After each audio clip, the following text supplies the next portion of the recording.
ഭാരതത്തിൻ്റെ അഭിമാനം ഇന്ന് സമുദ്രത്തിൻ്റെ ആഴങ്ങളോളം എത്തിയിരിക്കുന്നു.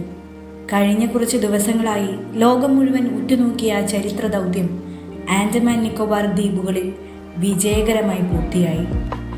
കടലിനടിയിൽ പടുകൂറ്റൻ ത്രിവർണ പതാക വിടർത്തിയും അത്ഭുതകരമായ മനുഷ്യഗോപുരം തീർത്തും ഇന്ത്യ 2 പുതിയ ലോക റെക്കോർഡുകൾ കൂടി സ്വന്തം പേരിൽ കുറിച്ചിരിക്കുകയാണ്. എന്താണ് മെയ് 2-നും 3-നും ആൻഡമാനിൽ സംഭവിച്ചത്? നമുക്ക് നോക്കാം. മെയ് 2-ന് രാധാനഗർ ബീച്ചിന് സമീപമുള്ള ആഴക്കടലിലാണ് ആദ്യത്തെ അത്ഭുതം നടന്നത്. ലോകത്തിലെ ഏറ്റവും വലിയ അണ്ടർ വാട്ടർ ഫ്ലാഗ് എന്ന റെക്കോർഡ് ലക്ഷ്യമിട്ട് 60 മീറ്റർ നീളവും 40 മീറ്റർ വീതിയുമുള്ള കൂറ്റൻ ഇന്ത്യൻ പതാക വിദഗ്ധരായ ഡൈവേഴ്സ് കടലിനടിയിൽ വിടർത്തി.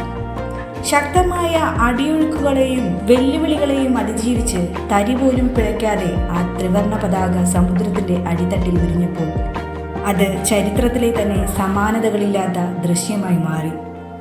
എന്നാൽ തൊട്ടടുത്ത ദിവസം, അതായത് മെയ് 3-ന് സ്വരാജ് ദ്വീപിനെ ഞെട്ടിച്ചുകൊണ്ട് അടുത്ത റെക്കോർഡ് പിറന്നു. ലൈറ്റ് ഹൗസ് ഏരിയയിൽ കടലിനടിയിൽ ഡൈവേഴ്സ് രൂപം നൽകിയത് 10 മീറ്ററിലധികം ഉയരമുള്ള ഒരു മനുഷ്യഗോപുരത്തിനാണ്. പരസ്പരം കൈകോർത്ത് കൃത്യമായ ബാലൻസോടെ വെള്ളത്തിനടിയിൽ ഉയരത്തിൽ ചങ്ങല തീർത്ത ഈ ദൗത്യം ലോക റെക്കോർഡ് അധികൃതരെ പോലും അമ്പരിപ്പിച്ചു. ഒരേ സമയം കായികക്ഷമതയുടെയും നിശ്ചയദാർഢ്യത്തിൻ്റെയും പ്രകടനമായിരുന്നു ഇത്. ആൻഡമാൻ നിക്കോബാർ അഡ്മിനിസ്ട്രേഷൻ്റെയും വിവിധ വകുപ്പുകളുടെയും പൂർണ്ണ പിന്തുണയോടെയാണ് ഈ ദൗത്യങ്ങൾ അരങ്ങേറിയത്. 100 കണക്കിന് പരിശീലനം സിദ്ധിച്ച ഡൈവേഴ്സ്, സാങ്കേതിക വിദഗ്ധർ, സുരക്ഷാ ഉദ്യോഗസ്ഥർ എന്നിവർ 1 മാസത്തിലേറെ നീണ്ട കഠിനാധ്വാനമാണ് ഇതിനായി നടത്തിയത്. ആൻഡമാനെ ലോകത്തിലെ തന്നെ ഏറ്റവും മികച്ച സ്ക്യൂബ ഡൈവിംഗ് ഹബ്ബായി മാറ്റുക എന്ന ലക്ഷ്യത്തിലേക്കുള്ള വലിയൊരു ചുവടുവെപ്പാണ് ഈ നേട്ടം.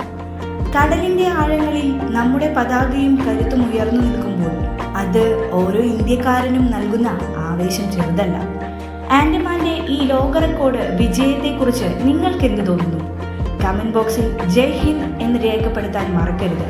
ഇതുപോലുള്ള ലേറ്റസ്റ്റ് വിവരങ്ങൾക്കും ചരിത്രങ്ങൾക്കുമായി നമ്മുടെ ചാനൽ സബ്സ്ക്രൈബ് ചെയ്യാനും മറക്കരുത്.